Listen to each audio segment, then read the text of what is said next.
So I'm Erica Peskin and I use she, her pronouns. I'm so excited for this masterclass and I'm really honored to share this information with you all. Before we begin, I'd like to take a moment and acknowledge the Native nations and Indigenous people whose lands we're learning and gathering on. I'm currently in Boise, Idaho, which is on the unceded and stolen lands of the Shoshone-Bannock nations. So if you are in lands that have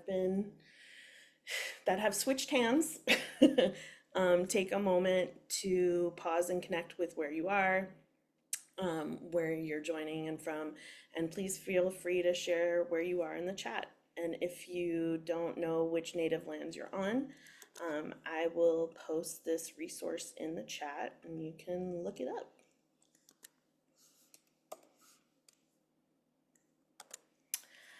So as we move forward, I want you to know that you have choice in how you show up. There will be times for shares and to ask questions and participation. You can decide how or if you would like to show up for that.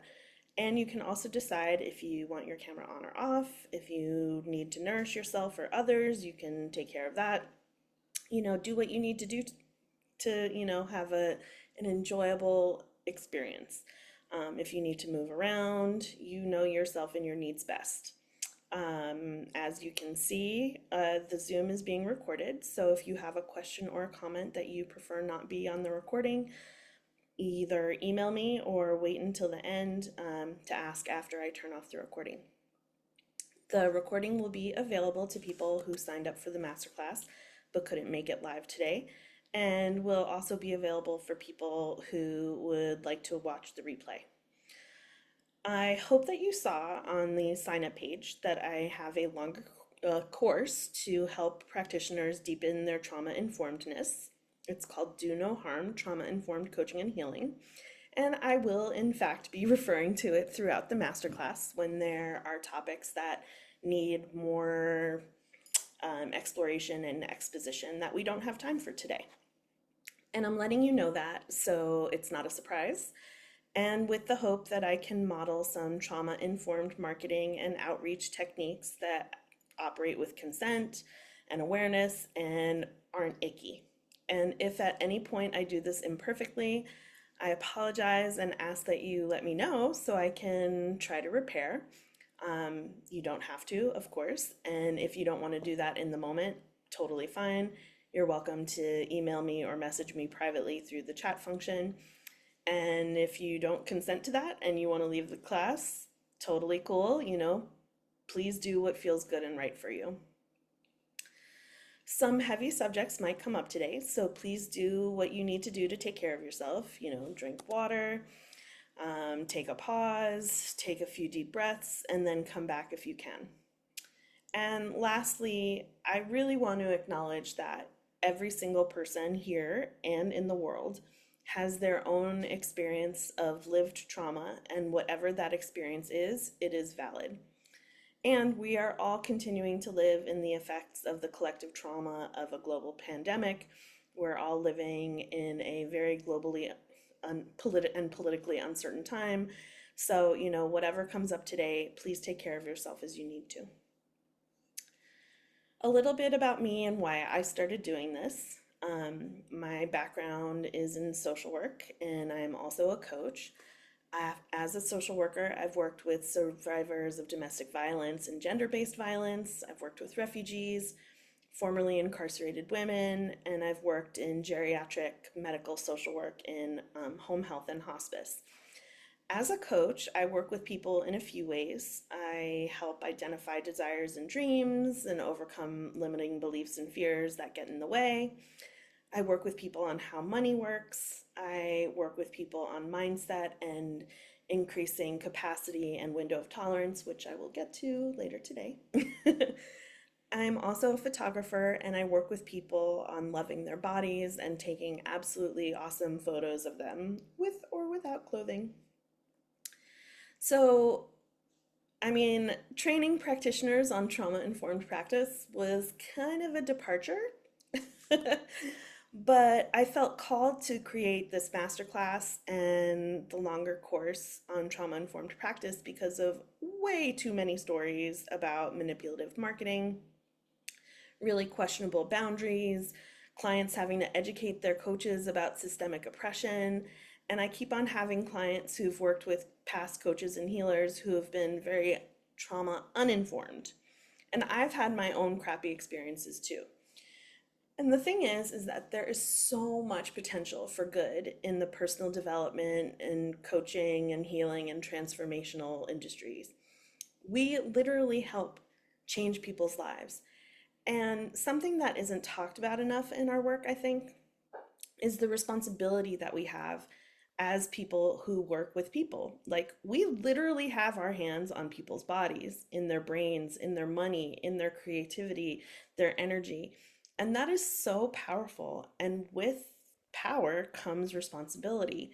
And I believe it is so important that we acknowledge the power we have as practitioners and that we act responsibly with our power and do our best not to cause harm. And one of the key and most effective ways to do that is to be trauma informed. And so, because I have a background in social work and coaching, and I do this really unique healing type of photography, I really feel compelled to share this information and to, with practitioners so that we can do what we really want to do, which is help our clients and help people. So, my goal, my kind of giant desire, is to create a more trauma informed world. So many of us have been traumatized in some way. And if the world was more trauma informed, it would be a kinder place and healing would be easier. Maybe there would even be less trauma to begin with. And unfortunately, I do not have the power to wave a magic wand and change the entire world, but I can at least try to do this in my own corner of the world. So, let me define my terms so you know what I'm talking about when I say things.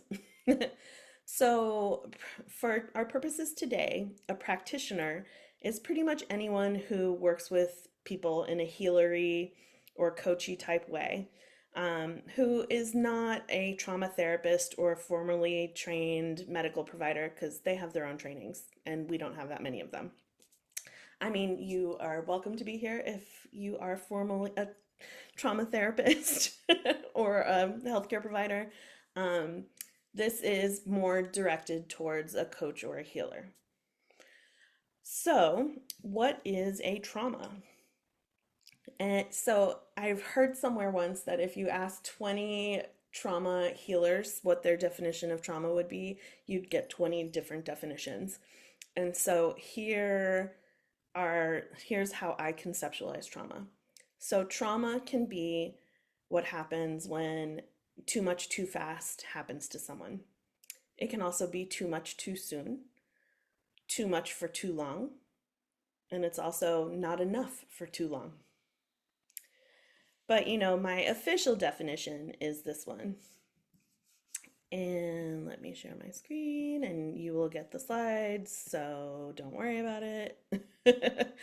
But a trauma is a response to an event that was a threat to our life, bodily integrity, or sanity, and our ability to handle that experience was overwhelmed.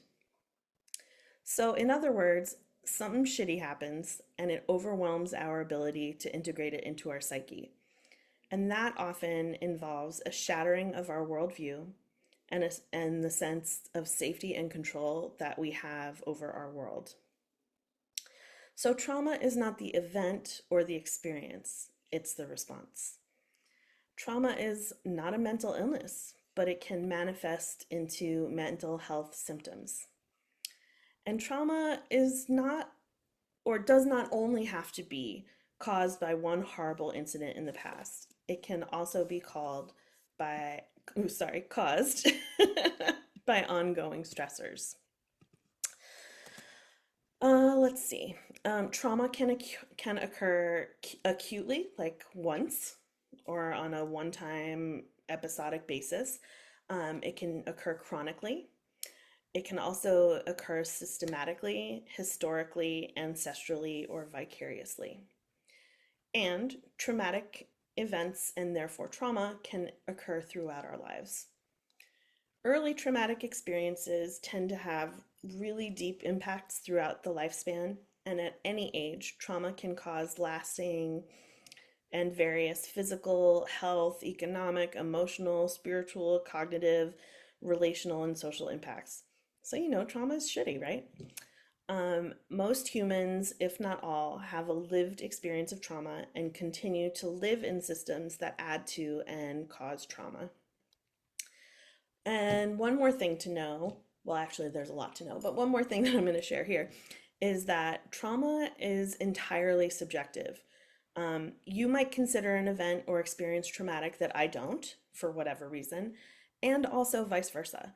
It is not up to any of us to decide whether someone else's experience is validly traumatic. If someone says that they are traumatized, we believe them. So, what does trauma informed mean? So, to be a trauma informed practitioner means that you understand what trauma is, how it might present during your work with your clients, whether it's during sessions or in the relationship overall, and how you respond within the established scope and boundaries of your practice. So, there's this model of a continuum of responsiveness. And this conceptualization was inspired by the Missouri model of trauma informed school indicators and by Katie Kurtz, who is another wonderful trauma trainer. So let me share my screen so you can see what I'm talking about. Okay. Share. Okay. So at the start of the continuum is trauma naive. You might be pretty unaware of trauma and its impacts on you or others, and maybe even a wee bit judgy of people who have a hard time with what has happened to them and the challenges of the world. You might be judgy of yourself too for not being able to just move on from whatever has happened to you. Further along on the continuum is trauma aware. At this point in your journey, you accept that trauma is a real thing because you acknowledge your own lived experiences of trauma, and you acknowledge that others are experiencing and have experienced trauma as well, including your clients. After this is trauma sensitive. Here you're aware and you're sensitive and considerate of the fact that most people have in fact experienced trauma. And because you have this awareness and sensitivity, you are starting to think of how you can be more mindful and considerate as you go through your life and your business. The next step on the journey is trauma curious. You know that trauma is a thing, you're sensitive to it, you want to read some books like The Body Keeps the Score by Bessel van der Kolk, or you want to watch Gabor Mate's film The Wisdom of Trauma, so you can learn what's going on with you, with others who have experienced trauma, and you're really starting to get just how much it might be impacting you, your clients, and how much it might be impacting your practice, and you're really curious about it. After this is trauma learner.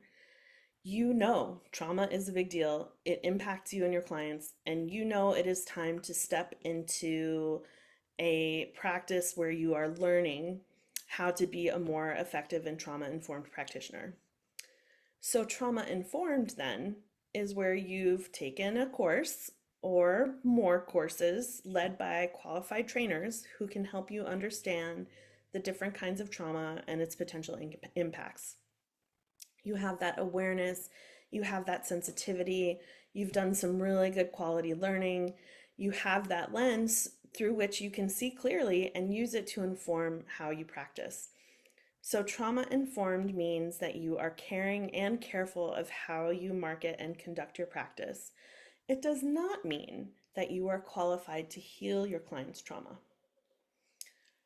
So furthest along on the continuum is trauma healing, where you have had extensive training, education, apprenticeship, and supervision to support your clients in actually treating and healing their trauma. So, any questions on this so far?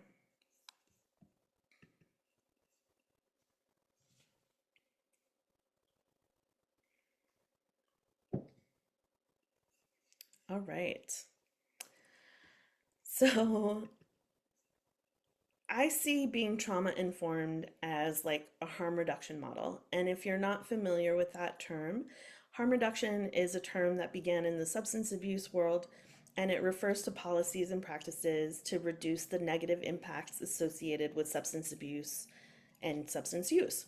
So when I say harm reduction here, I mean policies and practices that reduce the negative impacts that we might cause if we weren't trauma informed. So there are principles of trauma informed practice that I made up. And they're based on a bunch of different sources that I found insufficient, which is why I'm going to share them. So they are P for privilege, which includes the cultural and historical issues as well as the power dynamics that can come up in the relationship between the practitioner and the client or clients. R is for reducing harm. A is for abundant mindset, which comes into play when it comes to knowing and making peace with our relationship with money and abundance and scarcity. And that has major implications for marketing, for referring out to a therapist if necessary, and how we work with our clients. C is for consent, choice, co creation, collaboration, commitment, and curiosity. C is for a lot of things. T is for transparency and trustworthiness. I is for integrity as well as insight and self awareness into our own motivations, fears, limiting beliefs, and our own trauma history.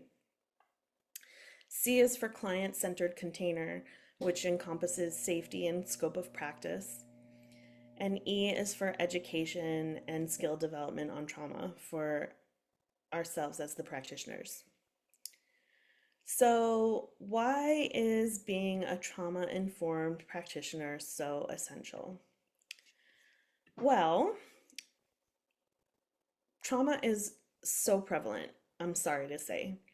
So, according to a study, not a story, a study by the World Health Organization, 70% of adults worldwide experience a traumatic event at some point in their lives, and over 30% experience four or more events. And that study was done before COVID.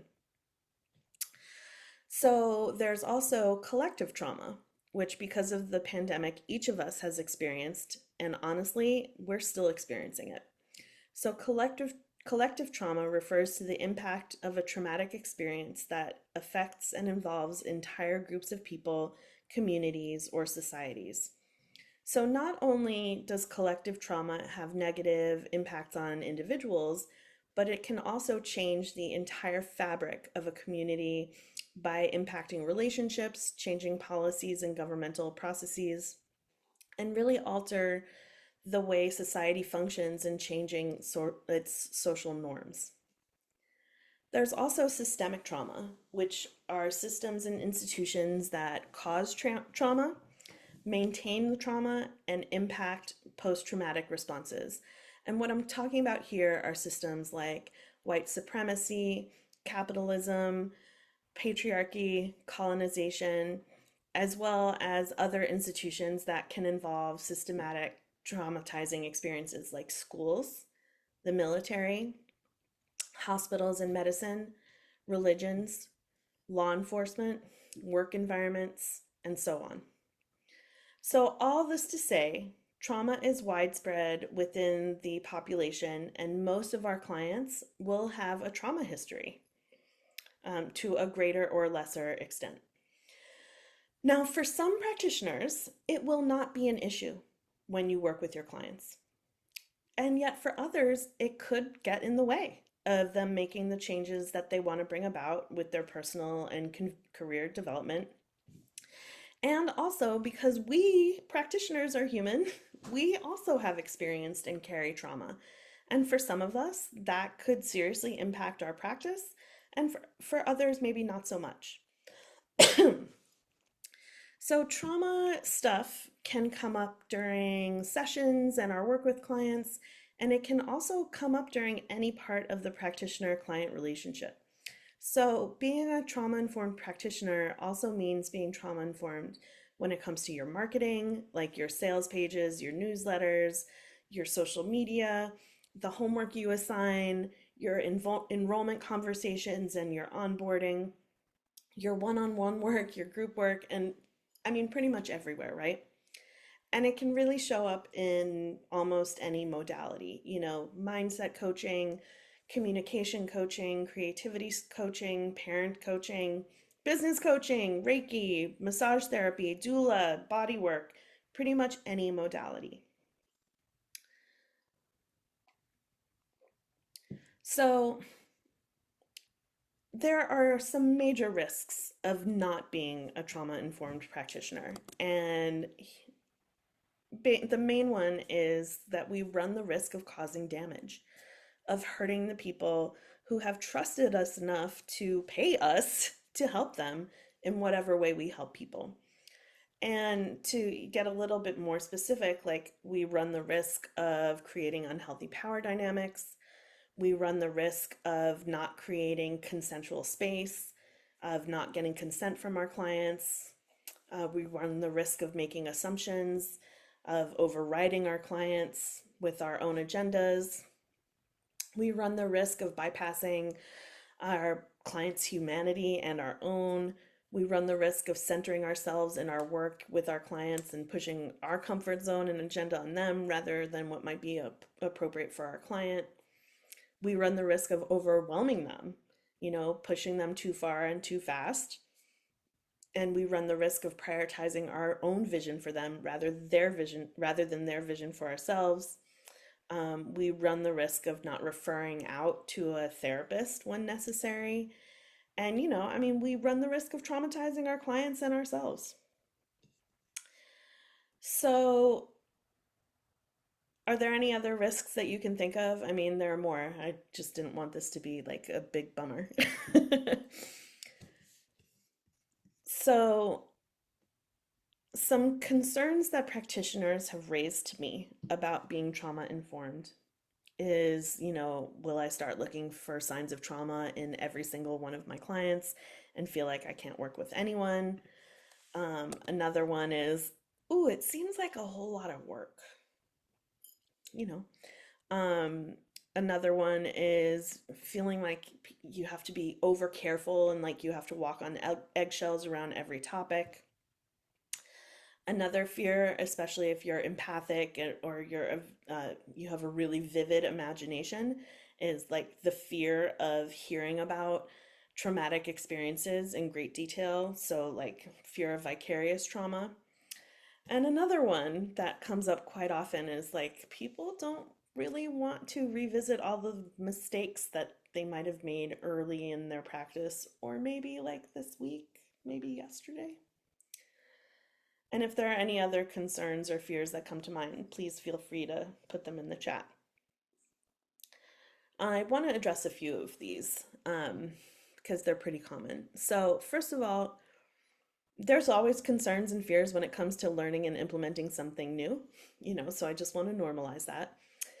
And becoming or going on a trauma informed journey is not about setting up unattainable standards of perfection and creating more ways to judge yourself. The way I look at it is that being a trauma informed practitioner is an art and a science, and both of those are learnable. So it's about learning and building the skills so that we can practice the art of being the best practitioners we can be, so we can provide our clients with the support that they came to us for. And that's one of the reasons why there are practica sessions in the Do No Harm course.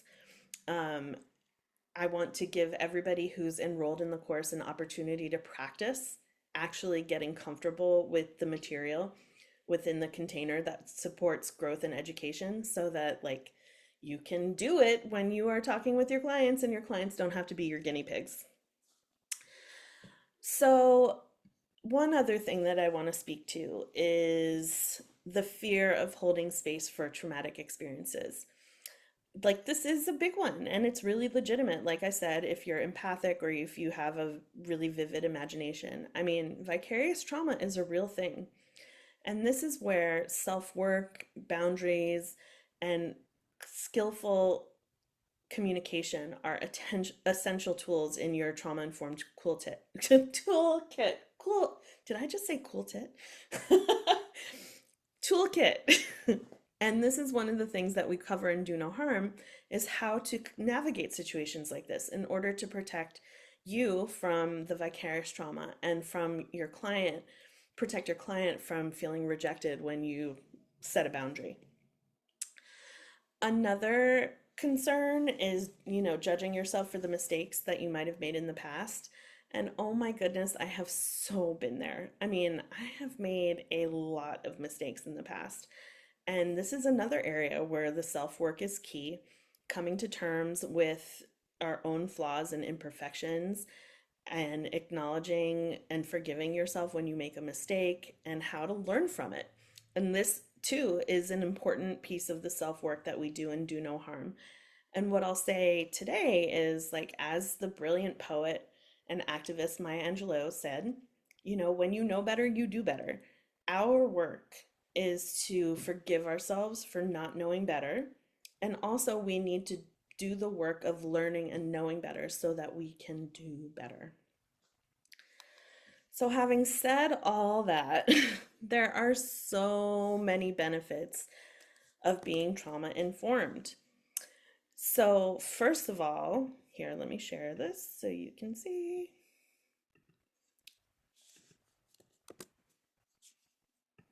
First of all, you are in integrity and you're consent focused, so your clients trust you and you have their buy-in. You have the client's buy-in to work on things because you practice with transparency and integrity, and you are constantly, maybe even to a point that's like kind of annoying, you're constantly checking in for consent, and you respect their response, which creates safety, rapport, and trust. You respect their consent, which can be given and revoked at any time.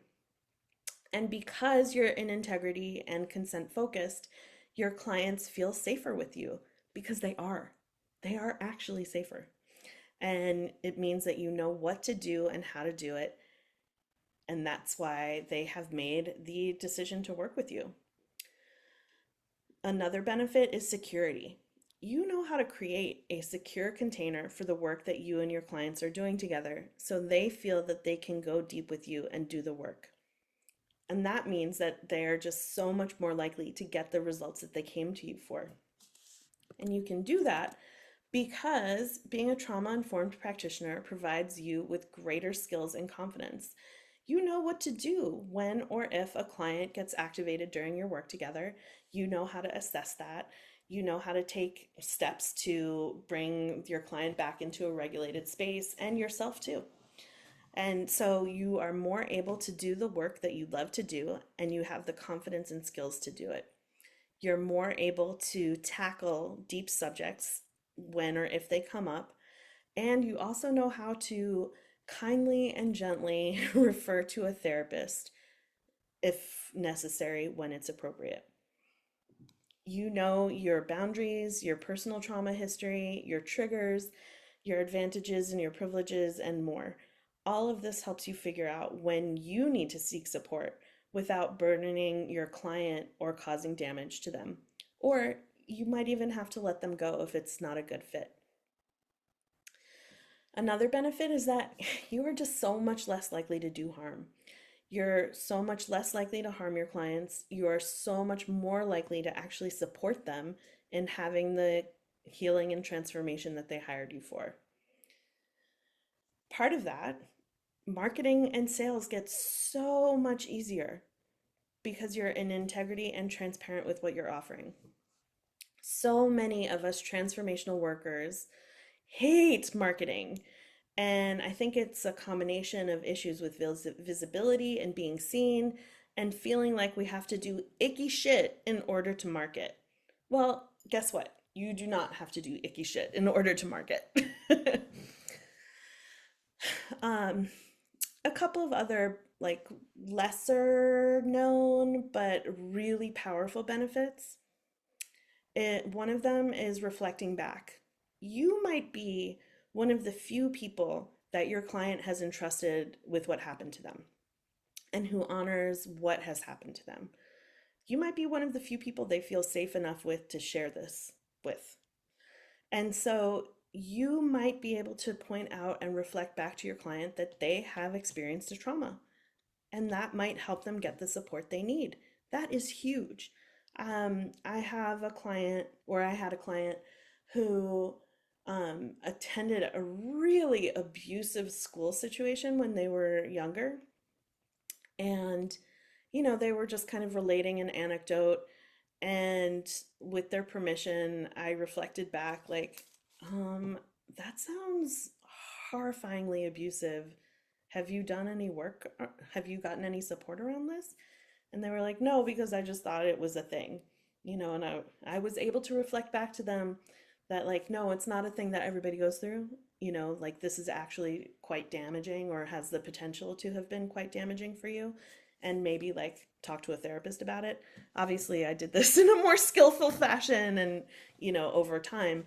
But, a couple of months later, they told me that they started seeing a therapist about it and that it had been really helpful to have me reflect that back to them. So that is a really beautiful thing that you might be able to do for your clients, and to just kind of reality check that, like, that was really shitty and terrible and you didn't deserve that. And maybe, you could have some support with healing, like that would, you deserve that and you're worthy of that. We talk a whole lot about that in Do No Harm. And one more awesome benefit, it helps you in other parts of your life. It helps with your other relationships. It helps you know when you are getting activated and how to like bring yourself back into a regulated space, which I have to tell you has been one of the most life-changing things that I have experienced as part of having my own practice as a coach. Like just having that awareness is major and transformative. And if there are any other benefits that you can think of, please feel free to pop them into the chat.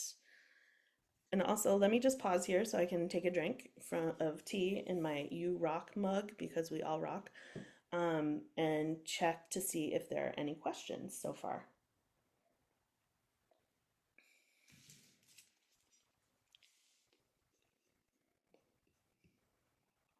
Okay. So I want to share a conceptualization of trauma that I have found super helpful. I just put a cough drop in my mouth, so that's why I sound weird. So this is based on the work of Professor Franz Rupert, who is a professor of psychology and trauma in Munich. And many trauma theories hold that after a trauma, there is a fragmentation in the psyche as a result of the traumatic event. So basically, what happens is that, according to Rupert, the psyche splits into three parts. There's the trauma part, the survival part, and the healthy part. And here's an illustration of that. Excuse me. So, the trauma part is where the feelings, experiences, memories, and body memories of the trauma are stored. And these are mostly after the trauma, these are mostly in the unconscious unless they're activated in some way. The survival part is the part of us that emerges to ensure our survival at the time of the trauma experience. And after the traumatizing experience, its function is to keep the trauma experience unconscious and keep it like separate from us as much as possible. And it is very resourceful for providing defense strategies. So these defenses are designed to keep the painful feelings away and to regulate our stress levels that are because of the traumatic experience. They are defense mechanisms that have developed to keep us safe and help us survive, but the strategies that the survival part uses are not always healthy and may ultimately be problematic. And that's because the survival part is pretty inflexible and defensive. It is not receptive to feedback. It is not open to self reflection or self inquiry. It is like out of contact with the body, like the felt experience is not available as information, and it is likely to harden its response if challenged. The healthy part is the part of the person's psyche that is undamaged by the trauma and holds the person's resources for a healthy emotional life. So, the healthy part has the capacity for self regulation and growth. This is where we feel love and joy and freedom and passion. This is where we have capacity for self reflection and clarity of thought. We are in touch with our will and desire, different from willpower. Feelings of anger and sadness and frustration are experienced when we are in our healthy part, or the healthy part is like the dominant part that is controlling what we're doing. I'll get clear on that in a minute if that's confusing. But anyway, feelings of anger, sadness, and so on, we experience them, but they don't ignite us or send us into survival or trauma part. So when it comes to our work, practitioners don't often come across the trauma part unless it's somehow triggered during a session. We mostly find ourselves working with the survival or the healthy part.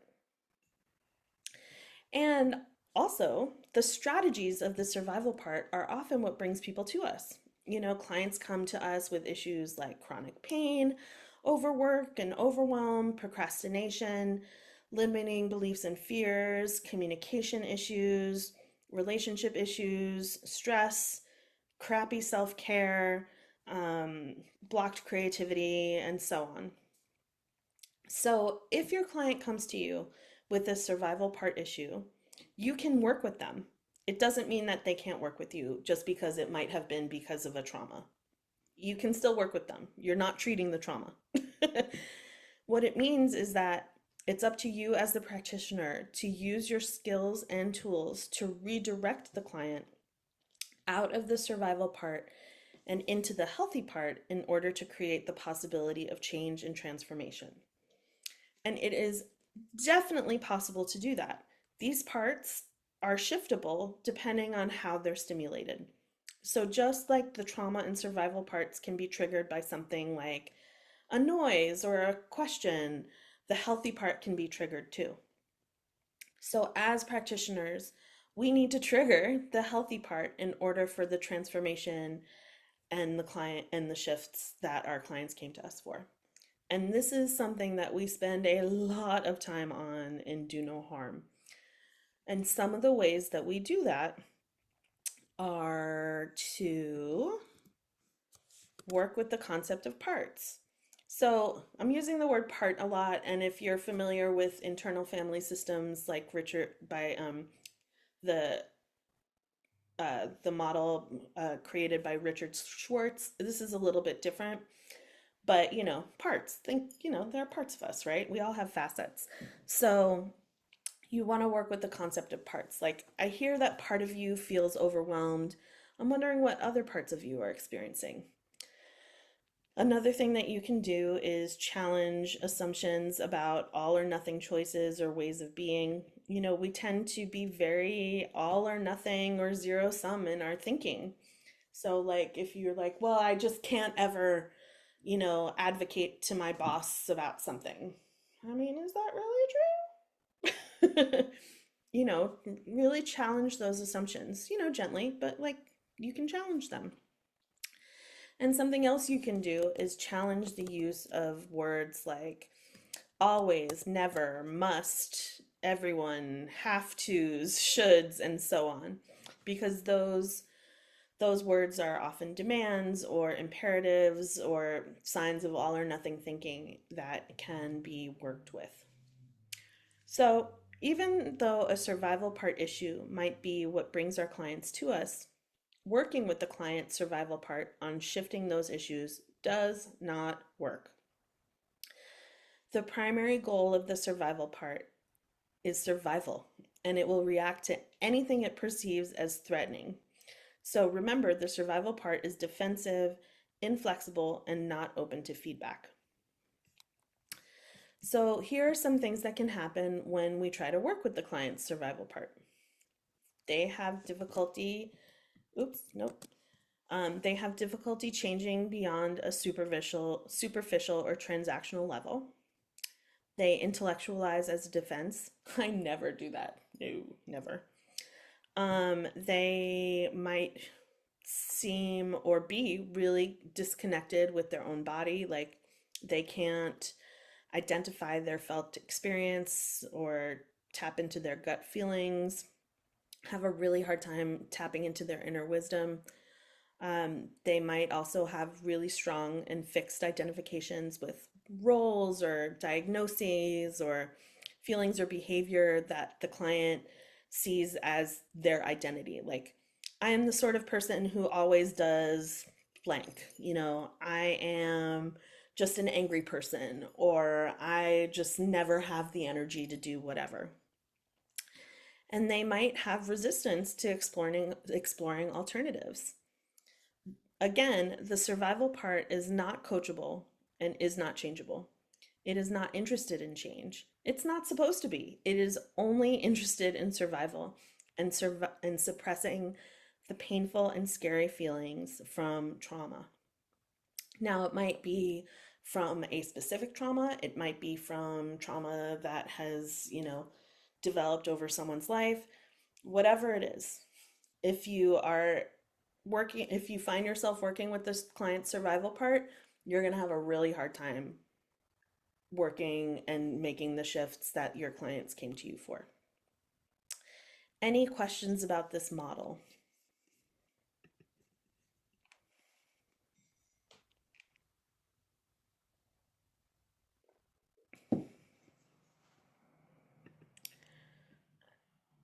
So, I would like to share an example of when I tried to work with a client's survival part before I knew this model. So, I had a client who just could not get off Facebook at work. Like, she just could not stop herself from doing it. And while it might seem like a minor issue, it was impacting her self-esteem and productivity. She was worried that she'd get reprimanded, maybe even fired. And because I didn't have this model, I made like 5 million suggestions for how to handle the Facebooking, blocking it on her devices, setting a timer, and yada, yada, yada, on and on, right? Nothing worked. And it was frustrating for her, and it was frustrating for me too. But now that I'm aware of this model, and also because I know her better, I know that the intractable Facebooking was actually her survival part in action. And coaching that with strategies like just put on a timer or, like reward yourself if you don't go on Facebook today. Coaching in that way was not successful, and it wouldn't ever be because, again, the survival part is not coachable and not changeable. So, what I could have done was I could have challenged her assumptions and assertions that she never works and that she can't ever stop, and ask what the part of her that was on Facebook was seeking, and ask what the part of her who wanted to work was seeking, and see what strategies would work from there. Any other thoughts or questions on that? Or suggestions for what else I could have done with this client?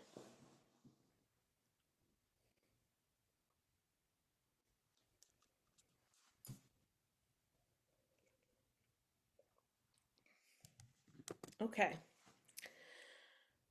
So, do I have a handout of the model? So in the slide deck that you'll get these things.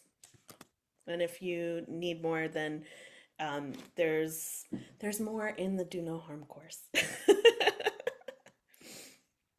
So when the survival part shows up, it's because we are in the outer edges of, or we're outside of our window of tolerance. So you might be familiar with this term. Um, if you are, great. If not, here's what it is because it is awesome. So the window of tolerance is the zone where intense feelings can be processed in a healthy way. It allows you to respond to the demands and stress of everyday life. Because not all stress is trauma, and not all stress leads to us leaving our window of tolerance, so not all stress leads to trauma. Sometimes, though, because of trauma or extreme stress, we end up leaving our window of tolerance, and that's when we begin to dysregulate. So, dysregulation occurs when you start to shift outside of your window of tolerance. And then there comes a point where you shift from dysregulation to stress response. And that's where fight, flight, freeze, or fawn start to take over and determine your actions. So, each of us has a window of tolerance where we can use the information from our thoughts, our body sensations, our senses, and our feelings to regulate our emotions and problem solve. And this was created by Dan Siegel. He's a psychiatry professor at UCLA. So, on either side of our window of tolerance are dysregulation, and then there's the hyper arousal and hypo arousal zones, as you can see. So, hyper arousal is an emotional state of high energy, anger, panic, irritability, anxiety, fight or flight, hypervigilance, heightened startle response, to name a few. Hypoarousal is an emotional state where we shut down, we get numb or depressed, we withdraw, we disconnect, again, to name a few. So, again, we go outside of our window of tolerance because something happens. There's a stimulus, either internal or external, and it overwhelms our capacity. So, when we are outside of our window of tolerance, we lose access to the thinking part of our brain. That's the prefrontal cortex. And that means that we might make some not so great choices, like we might do or say things that we might regret, and that we very likely would not have engaged in if we were in the window of tolerance. No two people have the same window of tolerance. Each of us has a unique window, and its size depends on a bunch of different factors. My window of tolerance will look different from yours. Yours will be different from your family members and friends, and so on. So when we are in that window of tolerance, we have access to our prefrontal cortex. We can problem solve. We can live life, and life is okay, you know. New information and challenges are processable without becoming dysregulated. In general, we have access to executive functioning skills, although that can be impacted by neurodivergence like ADHD and executive functioning challenges. We are grounded, open, curious, and flexible, and able to take on challenges. We feel calm but not exhausted. We're energized but not anxious. So again, that's why you want to be in your window of tolerance, right? When you are dysregulated and starting to go towards the edges of your window of tolerance, you feel uncomfortable, but you're not out of control. But when you are in hyper or hypoarousal, that's when you lose access to your prefrontal cortex, and you go into hyper or hypoarousal, and you're in fight, flight, freeze, or fawn. So, how this might look in a coaching or healing context. So, let's say that I want to create a life where I write daily and I want to take my writing seriously. So, this is a beautiful, healthy part desire that has led me to hire a creativity coach. Yet the things that could get in the way of that happening might be survival part stuff like procrastinating, self judgment, and fears, and limiting beliefs, and all the things.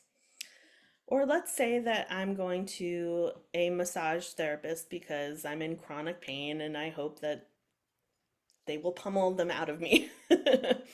And that is a great act of self care and a desire that also emanates from the healthy part.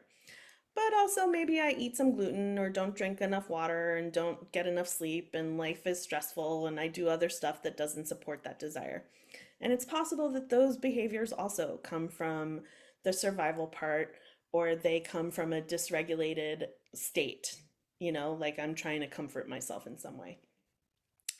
So, a creativity coach not aware of this model might say something like, set a timer for 10 minutes and just write and just commit, baby, you can do it. But the thing is that actually won't do anything to address the judgments and fears that are keeping me from writing in the first place.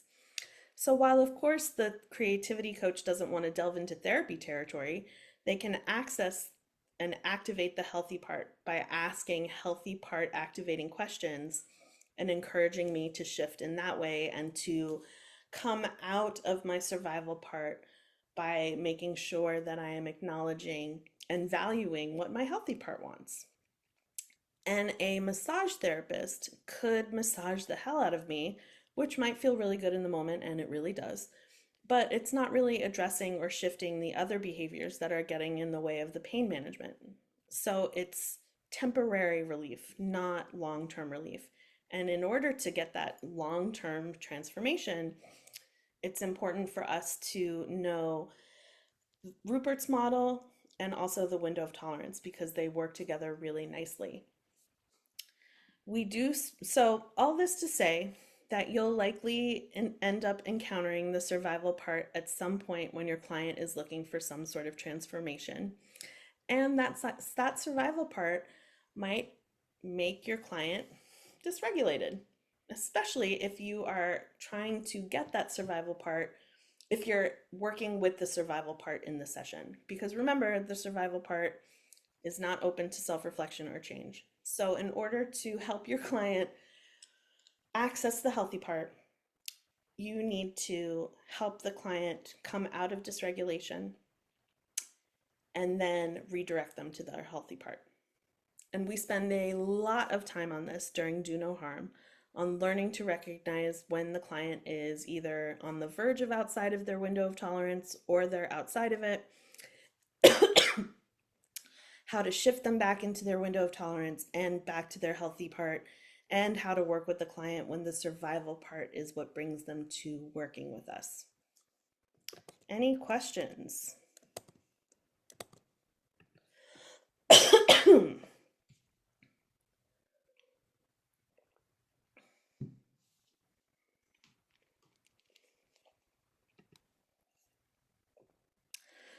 Okay, so I want to talk about the self work of the practitioner because guess what? Sometimes we can go into our survival and trauma parts too when we're working with clients. Because not only do our clients have these parts, but because we're human and have been through trauma as well, we have these parts too. And what can happen is that sometimes our survival parts can be activated with our clients. And that can look like a lack of empathy, feeling unmoved or distant or bored, even when the client is like showing some pretty intense emotion, feeling like you have to fix whatever your client is going through, feeling like you want to rescue, feeling anxiety to solve for the patient, for the client, sorry. You want to you feel used by the client, like you're doing all the hard work, or you avoid the hard tools because of whatever reason. You might feel self-doubt, questioning or second guessing your own skills and value as a coach. You might push or might have pushed a client to see something your way or gotten annoyed or frustrated. Or, another sign of the survival part, you might have given discounts that didn't feel good or extra sessions that didn't feel good. You might have ignored or dismissed something that came up in a session because you weren't quite sure how to address it. And all of these are very real scenarios that have happened, either in my own practice or in my clients' practices. And that is why it is so crucial for us as practitioners to do our own self work. We need to have self awareness about how our own survival parts show up. Because if we're not, we run the risk of them showing up in our work with our clients, which, I mean, honestly, isn't really fair. So, the self work piece is something that we spend several modules on during Do No Harm because it's so crucial. So, for example, let's say that you, practitioner, are worried about money. And like, no judgment, most of us are, right? So if you're not aware that this is an issue that is super up for you right now, it might come into your marketing and conversations with potential clients. And it's possible that you might use some marketing tactics that are maybe not so trauma informed. Another example, maybe you have been in an abusive relationship in the past, and one of your clients shares that they are currently in one.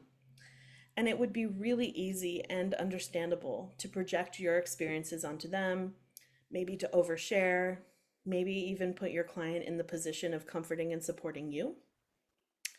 But their experiences aren't yours, right? And so it is so important for you to know how to either be like clean when we're working with the client or to refer to another practitioner if that's not doable for you, which is fine. So, I want to share some stories from my own experiences as well as from friends when I asked them if they'd ever experienced anything that felt challenging from one of their coaches or healers. And as you listen to these, think about what might have been going on for the practitioner. Do you feel that they were in their survival part? Was the practitioner practicing with integrity and self awareness? Did they center consent? Were they centering their clients' needs? So, one friend shared this. She was in a session with a coach, and she said, in the session, I started to dissociate, which was something that she had never knowingly experienced before. And when she talked to the coach about it, she brushed it off as like not being important. They were doing inner child work to help develop their businesses, but it instead caused so much psychological stress for her that it's taken her years to recover from it. Another was seeing a hypnotherapist, and she said specifically to the hypnotherapist, do not use a car accident, do not use like anything that has to do with cars or anything to bring me in because she was recently in a car accident. And then the hypnotherapist did. She used the car. And here's a story from my own life. And I recently sent an email about this, so the story might sound a little familiar, but anyway, a while back I was going through some major challenges with money. So my sister got me a session with an energy healer to help shift my money energy. We worked together for a couple of sessions. I really liked her, and I allowed myself to be really vulnerable and honest, and I let myself step out of my comfort zone. Like, that is not the kind of thing I ever would have done for myself, even if I'd had the money to do it. um, and then she tried to enroll me in additional sessions with her. And, I was sad about it, and I was like, listen, I can't afford it, which she well knew. But in the future, I would get back in touch with her because I wanted to continue our work together. And her response was like, your money issues are getting in the way. They will hold you back forever. If you don't do this work with me now, you'll have no one to blame but yourself if you don't work with me now. And oh my God, that completely shifted my feelings about her and the work we had done together. It felt so manipulative and just like icky. So I want to say, I don't think any of those practitioners are evil or malicious. Um, I don't usually like to make assumptions about someone acts the way they do, but they're not here, so we kind of have to. So, what are you hearing in terms of Rupert's model? Like, based on what you've heard from my anecdotes and Rupert's model, does it seem like the practitioners were in their healthy parts or their survival parts? Can you make any kind of guesses about what was going on for those practitioners? And, did you see any kind of survival part behaviors in the practitioners? So, for example, well, I'll let you think about that for a second.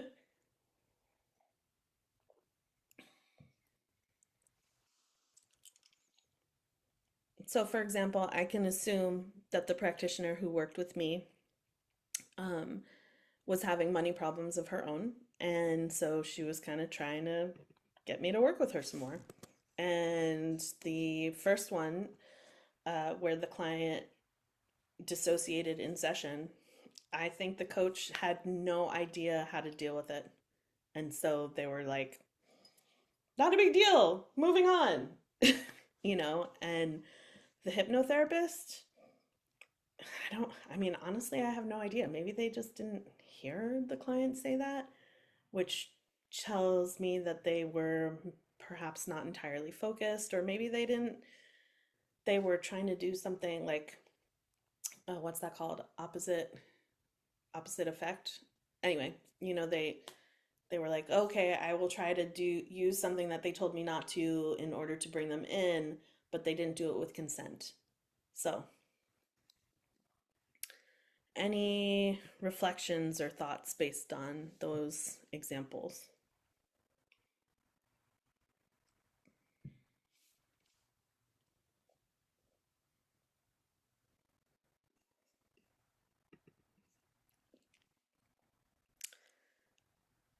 So, I'd like to share a story now from when I wasn't so trauma informed.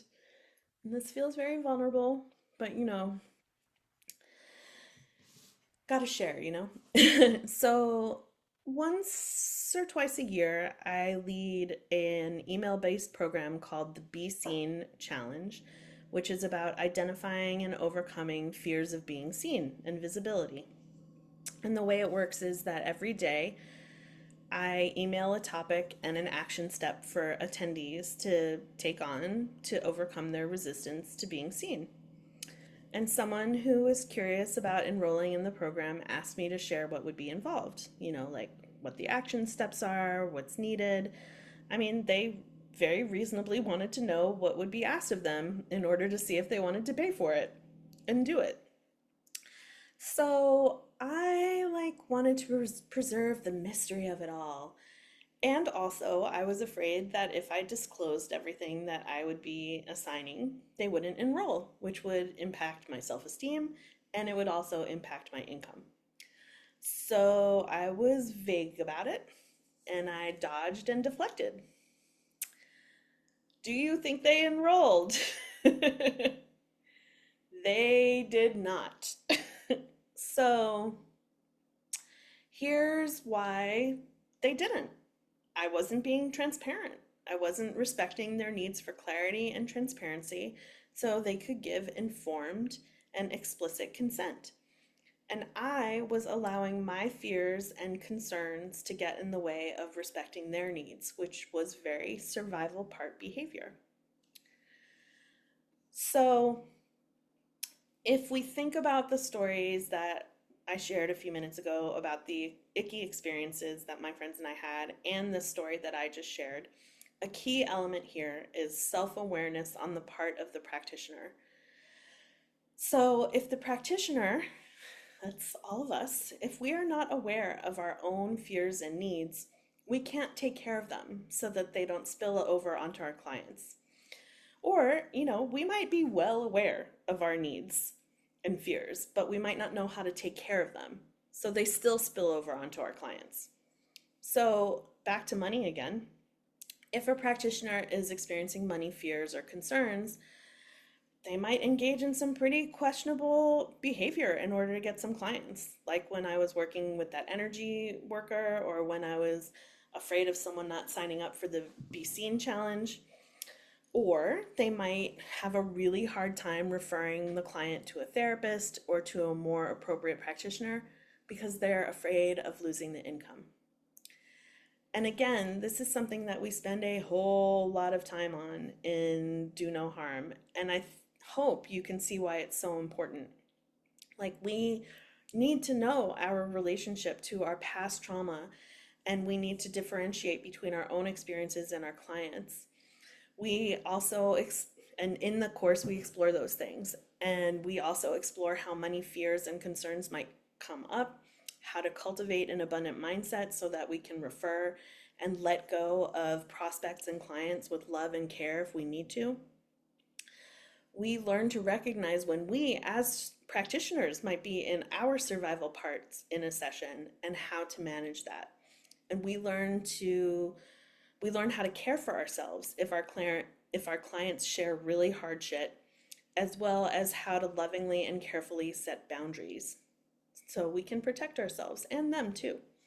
We learn how to identify our privileges and advantages, our biases, and how to check ourselves so that we don't burn our clients with our own privileges, experiences, and biases. And also, we learn how to repair if and when we screw up, because of course we will, because we're human. So we spend quite a while on the self-work piece because it's really important. And honestly, like, I have to tell you, like, I personally find this part of the work so exciting and so transformative. Like, it is so freeing to get even deeper and clearer on what drives and motivates us, not only for our clients, but for us too. Like, it is transformative in other parts of our lives. So, any other thoughts or questions about Rupert's model or the window of tolerance and all the other stuff that we've talked about before we move on?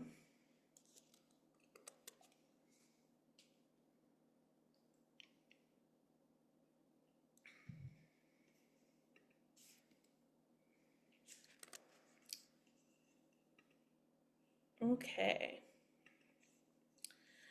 So, as we finish up this masterclass, I would like to share some questions for you for self-assessment. Oops, where'd it go? Sorry.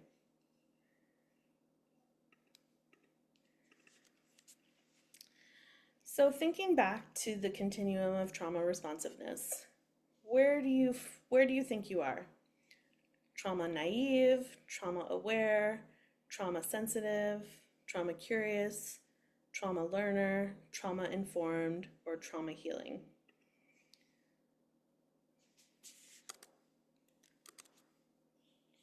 And just like note that down for yourself, or feel free to pop it in the chat too.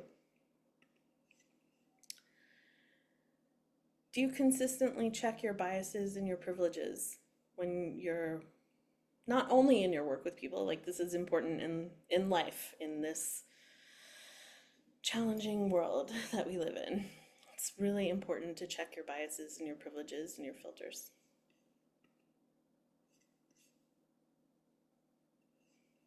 Ooh, nice. Sarah says, I'm realizing I'm much more trauma informed than I was aware of. That's exciting. Good for you. Thinking back to what I've shared here, where might you need some skill building, growth, or accountability?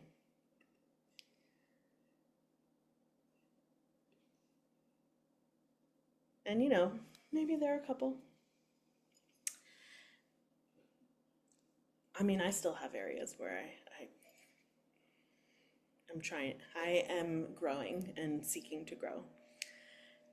And I'm sure it won't come as a surprise to hear that a really good way to work with those areas is my course, Do No Harm, Trauma Informed Coaching and Healing.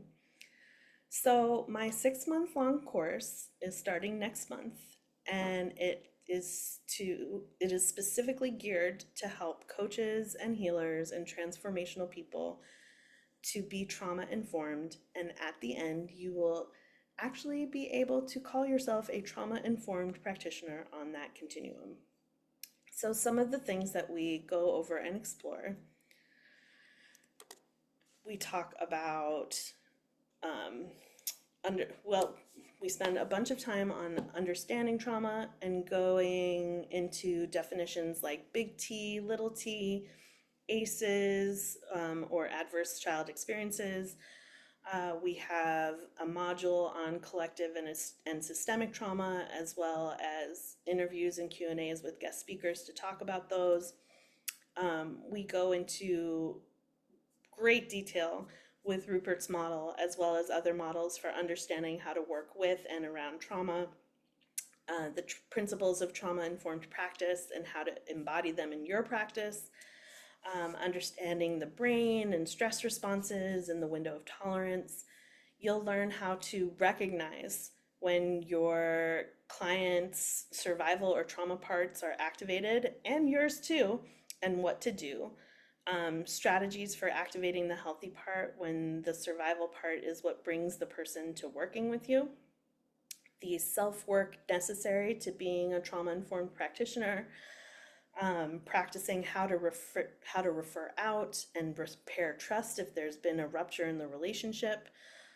There's an entire module on trauma-informed and ethical marketing. And in the practica, like I said, we practice referring out. We role play how to access the client's healthy parts. We practice repairing. Like, there's so much practice. It's awesome.